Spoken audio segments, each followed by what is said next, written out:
Baik, shalom Hmm, saudara, selamat malam. Puji Tuhan, malam hari ini selamat malam. kita memiliki satu acara baru di Allah Baik Ministry. Kita kasih nama program ini adalah Hikmat Malam. Ya, bersama dengan Pendeta Bastian Yosin, ya kita berkolaborasi. Pak Yosin di Kudus, saya di Serpong. Ya, melalui Allah Selamat Baik malam. Ministry, kita lakukan ini by Zoom, tapi kita live kan di YouTube. Sehingga saudara bisa mengikuti program Hikmat Malam ini dari YouTube secara live ya. Nah, saudara bisa chat untuk menginformasikan atau permohonan doa karena di akhir program ini nanti kita akan ada doa. Nah, untuk bagian yang pertama ini, saya akan bergantian nanti dengan Pak Yosin. Nanti mungkin di besok Pak Yosin yang akan menyampaikan hikmat malam. Malam hari ini saya ingin berbagi tentang gaya hidup seorang penyembah. Nah, saya ingin menyampaikan ini secara berseri, bergantian dengan Pak Yosin. Malam hari ini adalah gaya hidup seorang penyembah. Satu saya menyebutnya. Nanti next kita lanjutkan gaya hidup seorang penyembah yang kedua dan seterusnya ya sampai semua seri selesai. Nah, saya ingin menyampaikan bagian ini untuk uh, tidak panjang ya, hanya beberapa poin saja. Ingin menyampaikan bahwa bagaimana gaya hidup seorang penyembah yang uh, dirindukan oleh Allah. Ya. Nah, pada dasarnya manusia adalah makhluk penyembah sebetulnya. Namun pertanyaannya adalah apa yang kita sedang sembah sebetulnya? Atau apakah kita sebetulnya tidak menyembah Tuhan tetapi menyembah yang lain? Ya. Atau kita mengaku bahwa kita adalah penyembah Allah, tetapi sesungguhnya tidak sungguh-sungguh menyembah Allah karena sesungguhnya hati kita itu tidak tertuju kepada Allah. Karena yang namanya penyembahan itu atau penyembahan yang sejati itu merupakan respon manusia terhadap kasih Allah, terhadap anugerah Allah, terhadap kemuliaan dan keagungan Tuhan. Nah, oleh karena itu, penyembahan sesungguhnya meliputi seluruh aspek kehidupan manusia, ya, baik hidup itu sendiri, di dalam pekerjaan, di dalam relasi, dalam pilihan, dalam waktu, atau dalam semua kegiatan, aktivitas kehidupannya yang dia hidupi itu sebagai penyembah Allah. Sebagaimana yang dikatakan oleh Paulus ya dalam Roma 12 ayat 1, yaitu mempersembahkan tubuh sebagai persembahan yang hidup, yang kudus, dan yang berkenan kepada Allah. Dikatakan itu adalah ibadah yang sejati. Ya. Dengan kata lain, penyembahan adalah totalitas hidup yang kita persembahkan kepada Tuhan. Bukan seperempat, bukan setengah, bukan 3/4, atau sebagian dari kehidupan kita, tetapi seluruhnya kita persembahkan. Nah, tema yang pertama ini adalah gaya hidup seorang penyembah. Ya, seorang penyembah. Nah, manusia dikatakan adalah makhluk penyembah sebetulnya. Dari mana kita tahu bahwa manusia itu disebut sebagai makhluk penyembah? Bisa jadi tidak semua kita menerima penyebutan ini bahwa semua manusia adalah makhluk penyembah. Mungkin kita berpikir masa sih begitu ya. Kita belum bisa menerima pernyataan ini. Tetapi sesungguhnya tanpa kita sadari atau kita sadari, kita itu menyembah sesuatu begitu. Nah, jika kita membaca Alkitab, maka kita dapat memahami sebetulnya kerinduan hati Allah atas manusia yang diciptakannya, yaitu menyembah dan menghormati Allah yang telah menciptakan dia. Tetapi kalau kita uh, renungkan baik-baik dalam perkembangannya, saudara dan saya ini sebagai makhluk ciptaan Tuhan tidak memilih atau melakukan apa yang Allah rindukan. Ya tidak memilih melakukan apa yang Allah kehendaki, Allah inginkan. Ya kita tetap menjadi makhluk penyembah namun menukar orientasi penyembahannya. Tidak menyembah Allah tapi menukar Sang Pencipta Allah dengan sesuatu yang diciptakan oleh Allah. Kenapa? Karena sebetulnya apa yang kita hargai, apa yang kita nilai, itulah sebetulnya yang kita jadikan sebagai objek penyembahan kita.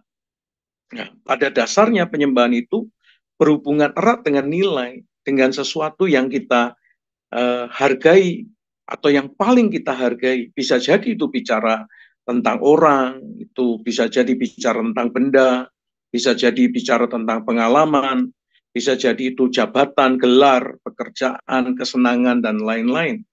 Ya, nilai tertinggi yang kita berikan atau saudara berikan akan menjadi pusat penyembahan sebetulnya. Karena nilai tertinggi itulah yang akan menjadi energi pendorong kita dari tindakan kita, menjadi energi penggerak kita dari semua perbuatan kita. Ya, nilai dan harga yang kita tetapkan atas satu barang, atas satu kesenangan, atas satu jabatan, atas satu pengalaman akan menggerakkan kita ke sanalah orientasi pikiran, hati, ya, kesenangan dan motivasi utama kita. Nah, tidak peduli apakah saudara orang Kristen atau bukan, anggota gereja mana saja, denominasi apa saja, karena itu merupakan gambaran manusia secara umum sebetulnya, yaitu mereka akan menyatakan cintanya, menyatakan kasihnya, menyatakan perhatiannya, bahkan kesetiaannya kepada apa yang dia sembah, apa yang dia sukai, apa yang dia cintai. Nah, oleh karena itu siapapun mereka yang orang yang dikatakan memiliki altar penyembahan, yang memiliki tahta dari sesuatu yang duduk di atasnya, yang dihargai, yang dia kasih nilai tertinggi, itu ditempatkan sebagai pusat penyembahannya. Jadi apa dan siapa yang saudara sembah saat ini? Ini pertanyaan yang perlu kita renungkan. Untuk mengetahui ini sebetulnya sangat mudah. Apa dan siapa yang kita sedang sembah? Coba perhatikan sejak waktu. Kalau saudara renungkan baik-baik sejak waktu, saudara, kesenangan, tenaga, uang, kesetiaan, saudara, ujung dari jejak itu akan menuntun saudara kemana? Akan menuntun kepada sebuah altar penyembahan dan tahta seperti apa dan siapa yang duduk di atasnya. Nah, jejak itu nggak bisa bohong, saudara. Yang duduk di atasnya adalah sesuatu yang paling saudara hargai, sesuatu yang saudara kasih nilai tertinggi akan duduk di kursi tempat di mana tahta itu berada. Di atas tahta itulah saudara meletakkan segala sesuatu yang saudara sembah. Bisa uang wujudnya, bisa kesenangan, bisa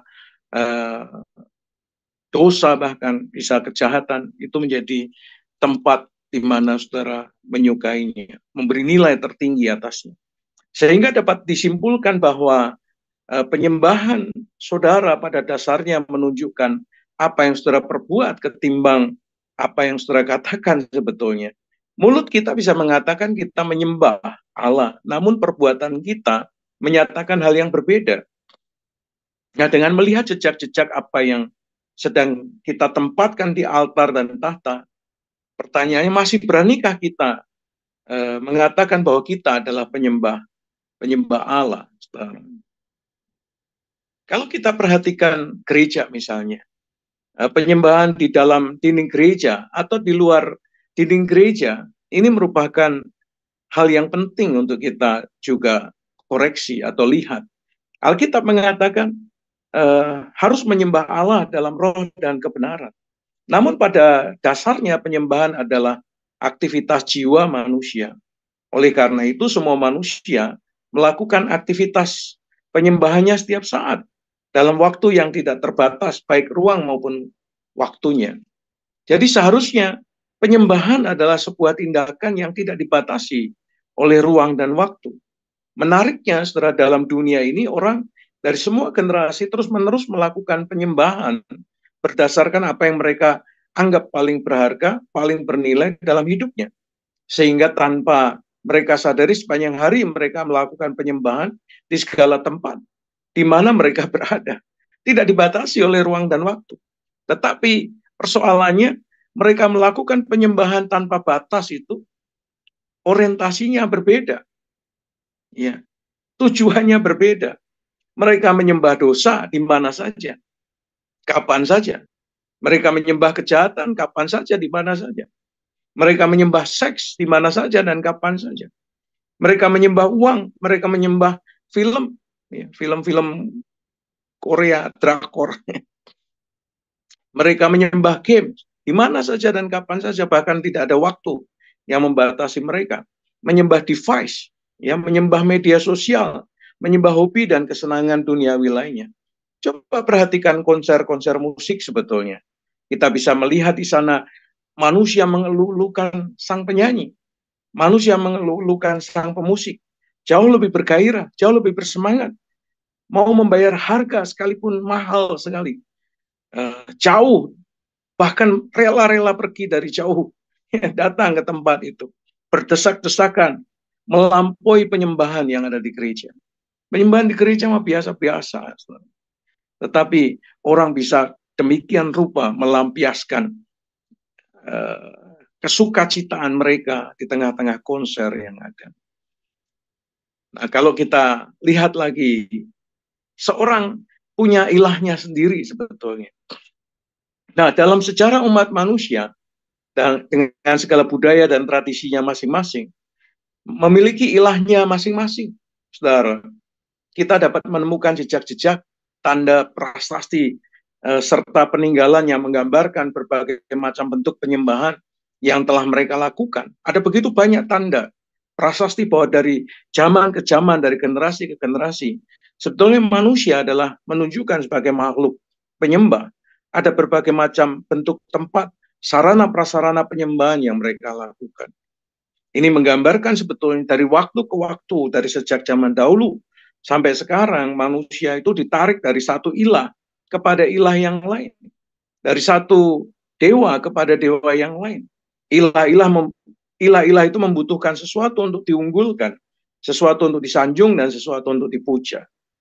Nah, pertanyaannya, mengapa manusia menjadi makhluk penyembah? Cuman kepada siapa seharusnya manusia menyembah itu merupakan satu hal yang penting untuk direnungkan dan dipahami lebih dalam. Manusia disebut sebagai makhluk penyembah, tapi kepada siapa dia menyembah itu satu hal yang penting. Alkitab menunjukkan kepada kita bahwa sejak awal kita dirancang sebagai makhluk penyembah Allah. Kita diciptakan untuk Allah, bukan untuk yang lain. Yang paling berharga seharusnya dalam hidup ini adalah Allah. Alkitab juga mengatakan kepada kita, segala sesuatu dijadikan oleh Dia, dan segala sesuatu dijadikan untuk Dia, bukan untuk yang lain. Jadi seharusnya, kalau kita disebut sebagai makhluk penyembah, maka seharusnya satu-satunya pribadi yang kita harus sembah adalah Allah, karena kita diciptakan untuk Dia. Sehingga ada semacam perangkat yang Allah taruh dalam kehidupan kita. Bisa software, bisa hardware, kalau istilahnya Pak Yosin yang lalu tuh hardware ya, software ya, dalam khotbah di Kenari ya, saya ngintip sedikit khotbahnya.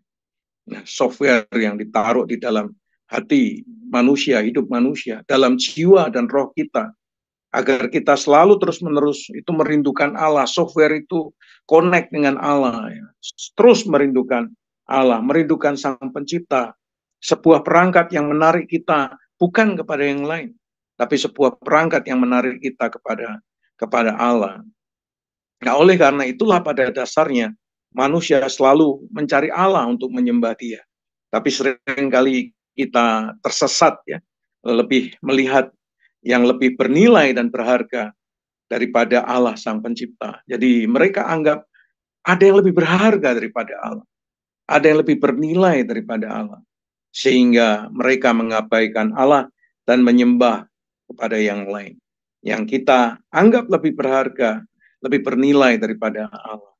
Pertanyaannya, adakah yang lebih bernilai dan lebih berharga daripada Sang Pencipta? Maka jawabannya adalah tidak ada. Nah, fenomena perilaku manusia yang kita bisa saksikan bagaimana pola tingkah manusia itu mencari kesenangannya itu, kalau saudara bisa pergi ke naik pesawat ya. Kalau saudara naik pesawat, maka saudara bisa menemukan pola tingkah manusia. Kalau saudara naik pesawat Boeing 747, ada orang yang sejak dia naik pesawat, dia sudah orientasinya film. Ada orang yang sejak dia naik pesawat, dia baca Alkitab. Ya, dia bolak-balik baca Alkitab. Ada orang yang orientasinya baca buku. Sementara ada orang yang orientasinya tidur. Ada orang yang orientasinya main games. Dan sebagainya. Kita bisa menyaksikan mereka, bagaimana mereka menghidupi perjalanan kehidupan mereka sepanjang beberapa jam itu. Mereka habiskan untuk apa? Nah, saya berdoa kiranya Tuhan memberi kepada kita kesempatan untuk menikmati hidup ini. Tuhan memanggil kita menjadi seorang penyembah.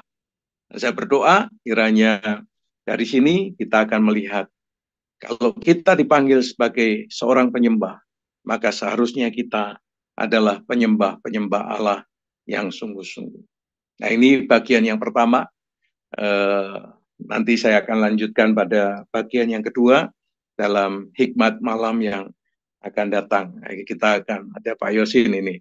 Pak Yosin mau menambahkan apa atau kita bisa berdiskusi apa sebelum kita menutup dengan doa-doa yang kita naikkan malam hari ini. Silakan Pak Yosin.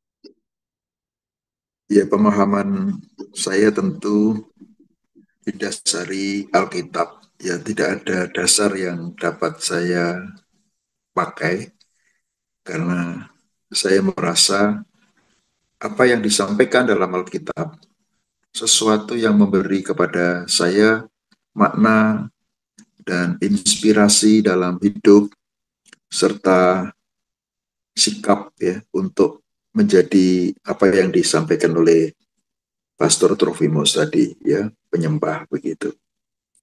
Sehingga ketika saya juga meeting dalam beberapa kali, saya memakai Roma pasal 12 ayat 1 itu menjadi salah satu dasar yang paling kuat ya, yang bisa juga dimasukkan dalam penyembah Allah begitu di dalam Yesus Kristus. Nah, dari dasar itulah saya memberi makna dalam sikap hidup. Ya, orang harus menyerahkan seluruh hidupnya kepada Allah ya sebagai persembahan, dan itu menurut saya juga sikap penyembah. Mungkin salah satu hal yang saya ingat itu, Pastor Tro. Ya, memang kalau kita silakan Pak Yosin. Ya, jadi kalau tadi tema yang Anda sampaikan apa, gaya penyembah ya, gaya atau sikap? Hidup seorang penyembah. Gaya hidup seorang penyembah. Jadi kalau gaya hidup seorang penyembah adalah tentu karena ini gaya hidup, maka yang ada di dalamnya adalah berpikir, ya, bertindak, terus motivasi dalam kehidupan, terus perasaan dan hati begitu ya. Secara total ya menjadi dasar yang mendorong, yang memotivasi ya mereka sebagai penyembah. Karena penyembahan itu tidak hanya terjadi pada sekali hari Minggu kan begitu ya. Jadi penyembah sejati tidak hanya membatasi bahwa itu hari Minggu, hari-hari yang lain tidak. Menurut saya seluruh waktu kehidupan kita dalam sikap dan motivasi apapun, dalam bekerja, dalam bersama-sama dengan teman, dalam keluarga, di dalam segala ruang kehidupan adalah bagian dari penyembahan itu dalam bentuknya yang sehat, yang diterima orang, yang memberi inspirasi kepada ya banyak orang yang lain begitu. Karena Karena apa yang kita kerjakan, apa yang kita sikapi itu tertuju kepada ya kepada Tuhan, kepada Allah. Gitu. Nah itu yang dapat saya sharingkan.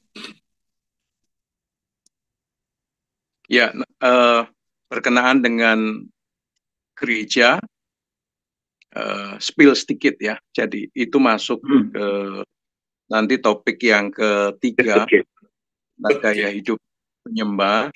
Tetapi ketika apakah gereja itu juga menjadi ruang yang orang menyembah begitu, sebagai tempat di mana orang yang menyembah. Karena seperti yang Pak Yosin katakan bahwa seringkali orang berpikir bahwa penyembahan kepada Allah itu ya 1 minggu sekali di ruang ibadah itu. Apakah di luar ruang ibadah mereka tidak menjadi penyembah? Padahal penyembah itu adalah gaya hidup yang dihidupi setiap waktu, setiap saat. Dia bisa berada di ruang kerja, dia bisa berada di marketplace, dia bisa berada di sekolah, di kelas-kelas, ketika dia kuliah, ketika dia belajar, dia ada di ruang-ruang seperti ketika mereka ada di kafe misalnya. Karena kalau kita melihat orang ke gereja, coba Pak Yosin perhatikan orang masuk ke gereja. Shalom, shalom, selamat datang, silakan duduk, begitu. Lalu kemudian ketika pulang juga, shalom, shalom, besok minggu depan datang lagi ya, begitu. Oh iya, iya, minggu depan saya datang, minggu depan saya datang. Gitu. Puji Tuhan, Tuhan memberkati ya, Tuhan memberkati. Kalau kita perhatikan dari awal jemaat masuk sampai ketika mereka pulang, nampaknya aktivitas itu sepertinya mengabaikan Tuhan.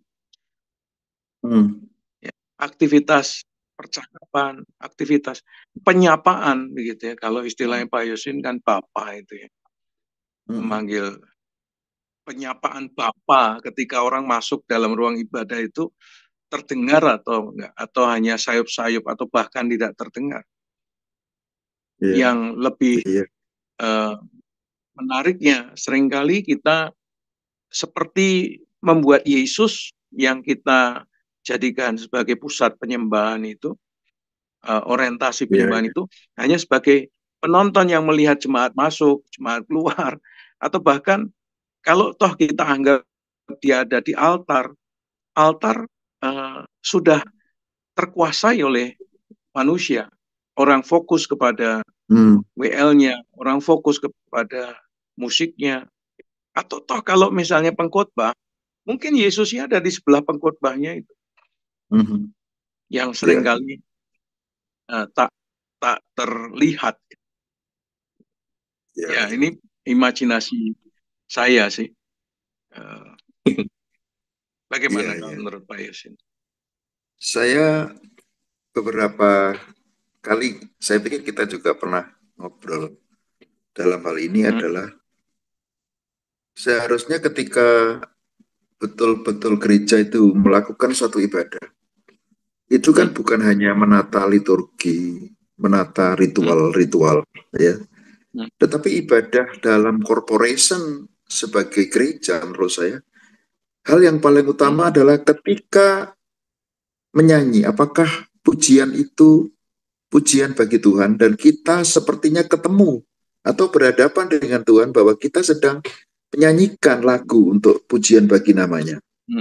Dan ketika ada pujian penyembahan, kita juga berjumpa dengan Yesus atau Tuhan ya dalam penyembahan itu. Jadi kita itu mengalami satu perjumpaan yang bukan hanya ekspresi emosional, tetapi memang ada hal yang spiritual di dalamnya gitu, yang mendalam, yang membawa kehidupan ini merasa aku bertemu dengan Tuhan, aku disapa oleh Tuhan.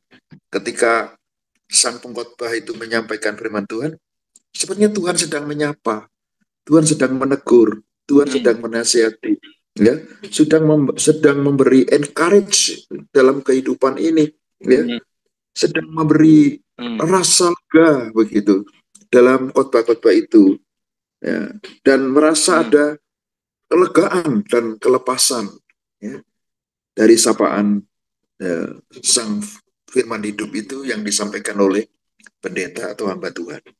Nah, saya pikir itu, dan itu di ruang gereja gitu.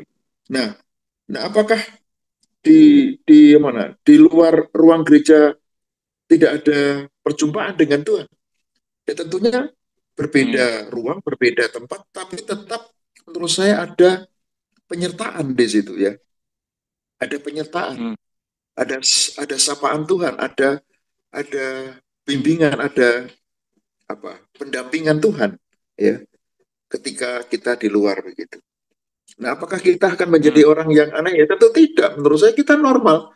Tetapi mindset dan hati kita ya bisa menimbang-nimbang, bisa tiba-tiba ada hikmat yang ajaib ketika ada situasi di depan yang kita hadapi itu berbeda dengan yang kita harapkan ya.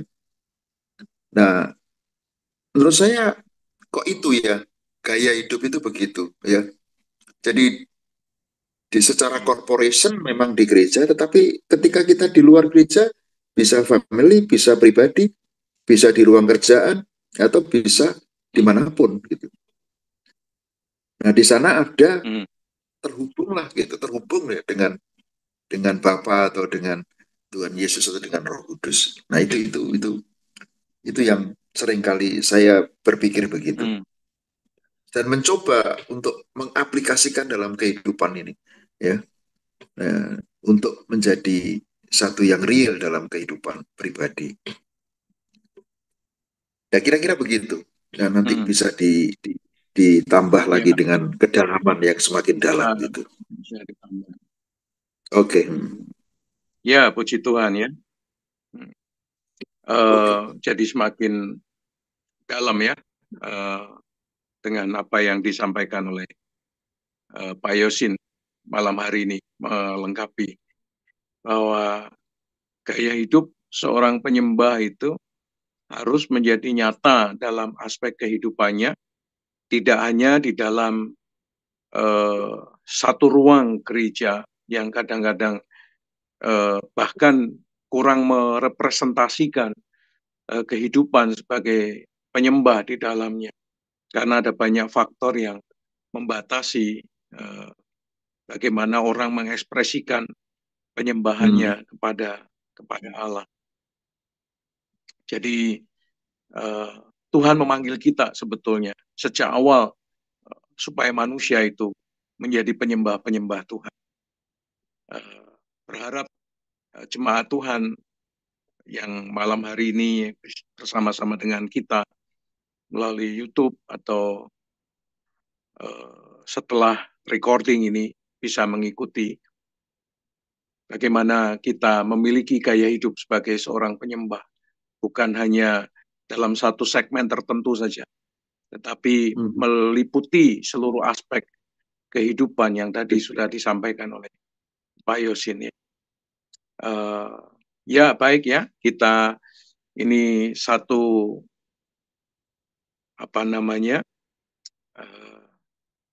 live perdana ya, akan menjadi satu langkah awal untuk nanti ke depan. Besok kita mulai lagi jam 10 ya, saudara, kalau saudara mengikuti Zoom ini, live recording ini, live streaming ini, besok jam 10 kita ada hikmat malam lagi.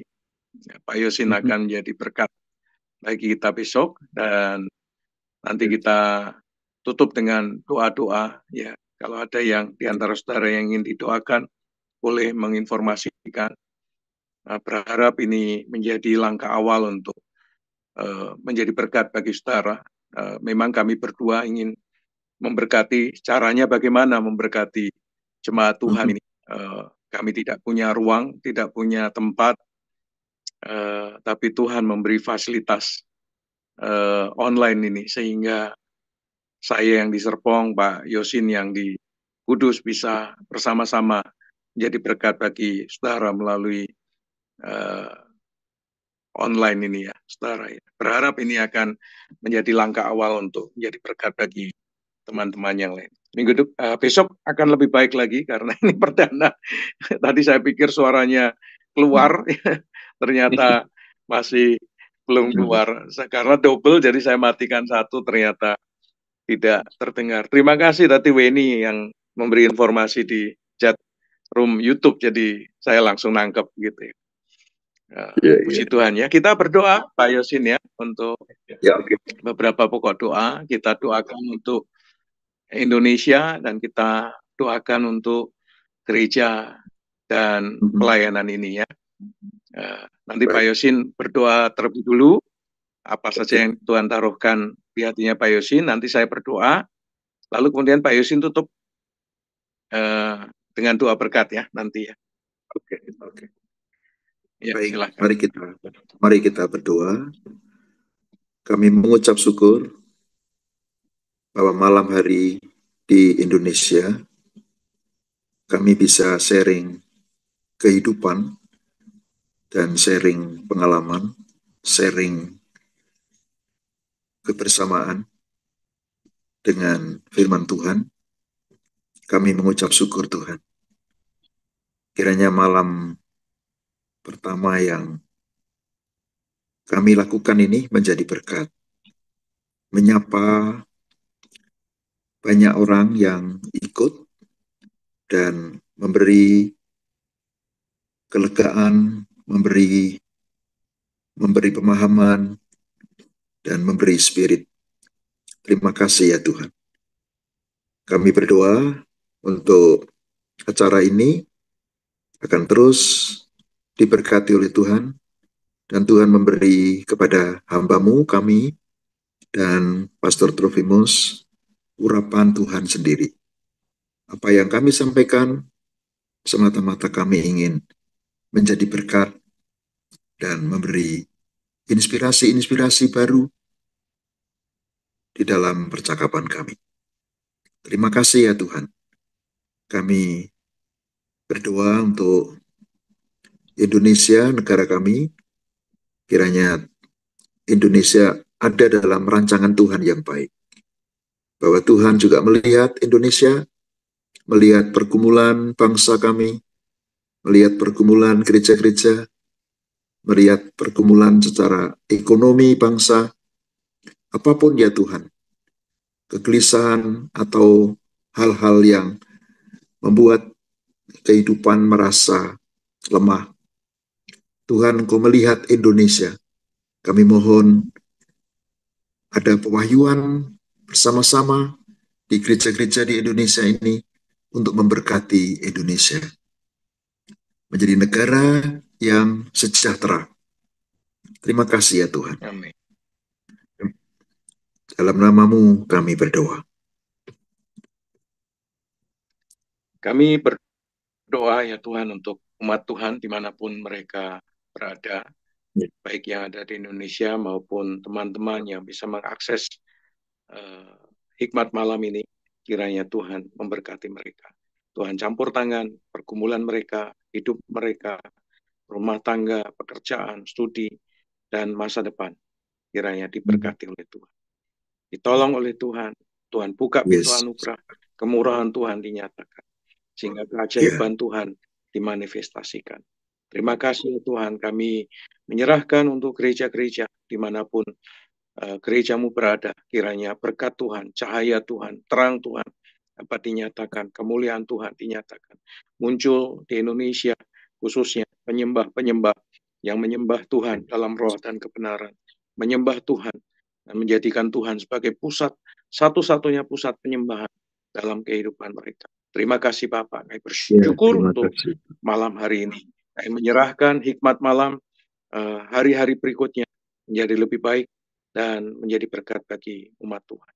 Di dalam nama Tuhan Yesus, kami berdoa. Silakan Pastor Yosin. Mari Angkat tangan kita bersama siapapun yang ikut kebersamaan ini. Di dalam nama Bapa dan Putra, malam ini Tuhan hadir di antara kita, di tengah-tengah kita. Di tempat siapapun yang ada memikul beban, yang ada tanggungan berat,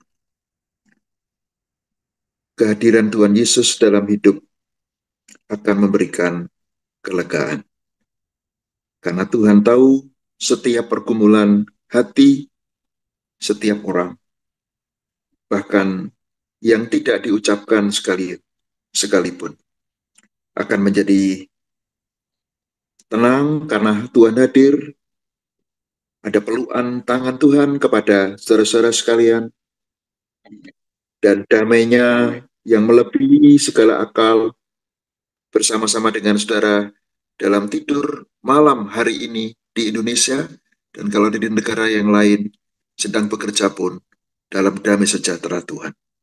Amin. Berkat ini turun atas saudara-saudara sekalian, atas kami sekalian, sekali lagi dalam nama Bapa, Putra, dan Roh Kudus. Amin. Amin. Baik, saudara, sampai besok ya. Besok malam kita ada hikmat malam jam 10 malam.